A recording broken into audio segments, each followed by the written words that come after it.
Welcome to Scambaiting Emails. This true-life adventure will be shorter than most of our other videos because we are dealing with a no-nonsense, hard-as-nails government law enforcement agency. It all begins with this email with the subject line, "Attention, dear beneficiary," and it comes from Mr. Rex Leak, and there's his email address, or it comes from someone known far and wide as Yassi XYZ. Attention! In a recent meeting held with the new FBI director concerning debt reconciliation, this is to inform you that we have agreed to release your fund worth $3.8 million, which will come via Global Automatic Teller Machine Debit MasterCard as instructed from our headquarters by Christopher Wray, Director of the Federal Bureau of Investigation, FBI. However, the below information is needed as to enable the profiling of your ATM card and its delivery to you. Full name, age, occupation, phone number, address. Underneath is the contact information of a appointed dispatch person whom you are to forward the above requested details. Contact person, Mr. Larry Wilson. Email, and there's an email address. Once we receive this information, we will proceed without delay. Thank you, Mr. Rex Leak, FBI representative. Well, that certainly sounds interesting, so I promptly reply. Dear Mr. Leak, or Mr. Wilson, perhaps it is just my advancing years, but I do not fully understand the message you have sent to my email. Now, I am deliberately dropping hints to suggest that I might be elderly and possibly easier to take advantage of. One question. It says the email came from Mr. Rex Leak at this email address, but it also instructs me to contact Mr. Larry Wilson at this email address, which is the very same address that Mr. Leak has. It appears that both of you work for the U.S. government, possibly for the FBI, although it doesn't say so exactly. But whatever government department you work for, certainly you each have your own email address.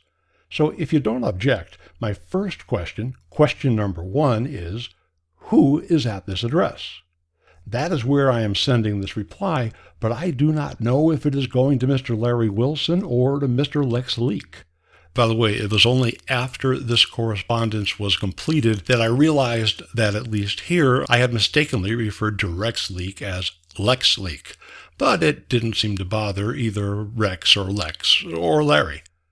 My second question number 2 is, you mentioned the FBI. It is not clear to me whether Mr. Leak and or Mr. Wilson actually work for the FBI, or is it some sort of bank because of the ATM machines, or is it MasterCard, who apparently has a fund they are going to send to me? Finally, I do not have any memory of a fund worth $3.8 million. I will be the very first person to admit that my memory is in decline. Just as an example, the other day I wanted to change the channel on my TV, but suddenly, for the first time ever, I could not remember how to use the remote control to change the channel. Finally, I had to get up and walk over to the TV and actually push the buttons on the actual TV itself. My great-granddaughter, who is my boss, that's just a little joke between us, during the daytime, thought I was crazy. She said, "How did you do that without using the remote control?"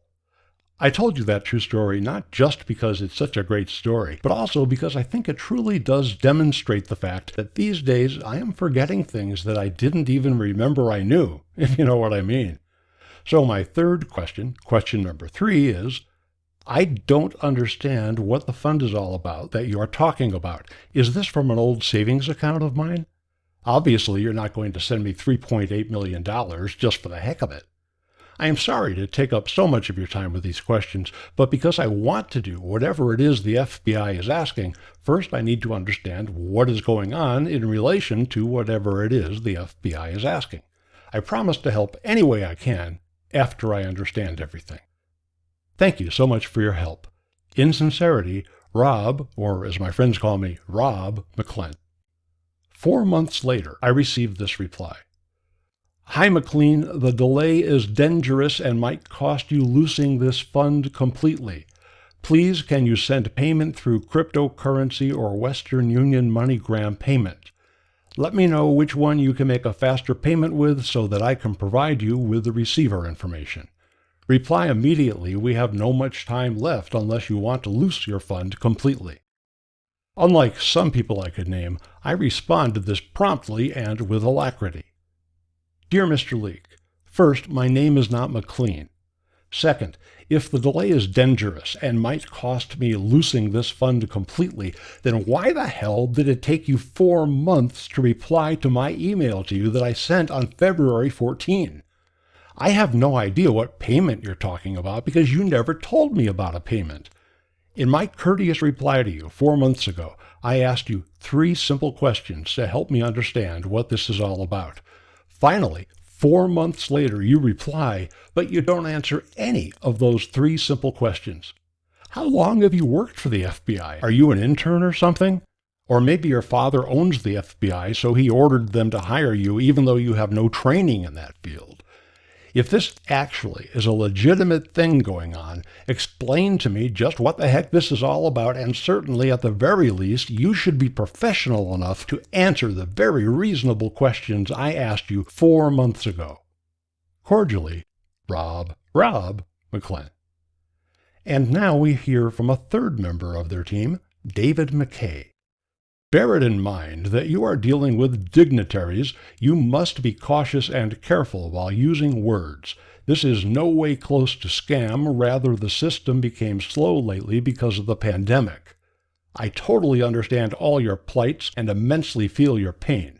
You have to stop being too emotional, depressed, and broken about the claims of your fund and be ready to take bold steps, just like Jeff Bezos and many others who once were in your situation in scam victims. It's quite unfortunate that the fraudulent transactional mischief makers have thrown the legitimacy of this reputable organization to jeopardy. This, I strongly believe that with the help of other agencies, we definitely will win. This organization is here to help you with percentage 50 assistance, and you don't have to be thinking negatively about this deal because I'm trying to make sure you received this fund of yours, and I want you to give me the benefit of doubt because there's no way you will be cheated in this organization. Never. I am dissatisfied with the lack of loyalty from you towards this cause, and I entice you to stop being indifferent to me. Your attitude lately, I will say, is unprofessional and callous. A person of my caliber should be treated with utmost respect. I trust you because I have experienced your trustworthiness by merely believing in what I have said, even when you have not seen me, because I have faith in human nature. Frankly speaking, I understand that anyone in your shoes will feel betrayed, but I still want you to show me your trust by giving me the benefit of doubt on this transaction arrangement. My identity and personality is verifiable, which you already know. I also want you to know that as far as I'm concerned in this scheme, and you will never be cheated in this organization, never, which I'm fully committed and entitled to serve you the best. We want you to get back to us with the following details. Except there are no following details. The email ends there. So I promptly reply, Dear Mr. McKay, with all due respect, what the hell are you talking about? What did I do that can honestly be described as being too emotional? And why does it always take you 4 months to reply to my emails? I mean, that's just ridiculous, even if you do work for a government agency. How do you ever get anything done if you make people wait 4 months for you to reply to them? 8 months ago, I responded to an email that came from either you or from Mr. Larry Wilson or from Mr. Rex Leak. It was impossible to tell which of you sent that to me. I promptly and without delay responded to that email, asking 3 easy, for you, questions to help me understand what this thing of ours is all about. Do you know how long it took you to reply to that email that I sent in response to your first email? 4 months. And you might think I'm kidding here, but it's really true. When you finally did reply, you didn't answer any of those 3 easy, for you, questions. So right away, I promptly replied to your email and with great politeness and respect asked you again to, and I quote myself verbatim, answer the very reasonable questions I asked you 4 months ago. And what did you do in response? You won't believe this. You didn't reply to me for another 4 months, and when you finally did reply, you still refused to answer any of my questions. Certainly, the FBI isn't that incompetent. I mean, it's not like you're the FDA or the CIA or the DMV, where things always take forever. And that very late email that I just now received from you referred to a bunch of other stuff that I have no idea what you're talking about. For example, 1. What dignitaries are you referring to with whom you say I am dealing? Certainly you don't mean yourself, who after all is just another government employee. Being a G-man doesn't make you a celebrity. I should think not. 2. What scam are you talking about? I never said anything about a scam. Are you saying this whole thing is a scam and maybe you're trying to warn me about it? 3. What plights and pain are you talking about? I don't have any of those. 4. I can't believe you said I'm too emotional. That is completely not true and it really pisses me off. 5. What does Jeff Bezos have to do with all this? I chose not to renew Amazon Prime because I was tired of paying for it. I can't believe he'd call in the FBI about that. Although with Jeff, I guess you never really know. 6. How am I supposed to have loyalty to this cause when I don't know what the dad-blamed cause is? 7. I don't know what your caliber is, and that seems completely irrelevant. I've never even owned a gun. Finally, and unbelievably, you end your email to me by saying, "We want you to get back to us with the following details." But you don't tell me what those following details are supposed to be. You just stop talking in the email without any advance warning. P.S. If you answer this email, be sure to answer the questions I have asked in this and in my earlier emails to you. Thank you. And now, for reasons known only to the FBI, Rex Leak replies with an exceptionally brief response to that lengthy email I just sent to David McKay. Can at least have your WhatsApp number so that we can discuss over the phone. A few hours later, I respond, "Thank you for your kind reply to my email of yesterday, the one I sent to Mr. McKay. Why are you answering Mr. McKay's emails instead of his doing that himself? Are you his assistant or secretary or intern? Especially if you're an intern, I guess I can understand why sometimes you might get confused with things such as this. But as the Bible says, first things first, always. Until you show me the courtesy and respect of responding to the questions I've been asking you and Mr. McKay and Mr. Larry Wilson for months now, I will not waste even more time talking to you in a telephone call.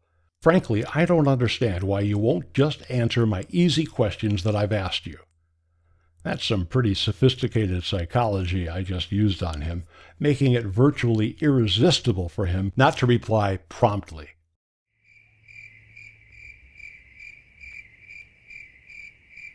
Well, almost irresistible for him not to reply.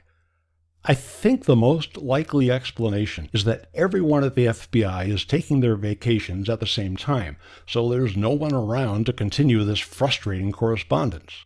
Which I guess is okay, because I found this correspondence to be, well, pretty frustrating. Hey, if you enjoyed this video, please like it and subscribe to our channel so you'll know whenever I've added a new Scambaiting email video. If you'll be kind enough to share your comments, suggestions, requests, and reactions to this video in the comments section below, I promise to make sure Rob sees it. It's been an honor to share this Scambaiting adventure with you. In sincerity and on behalf of Rob McClent.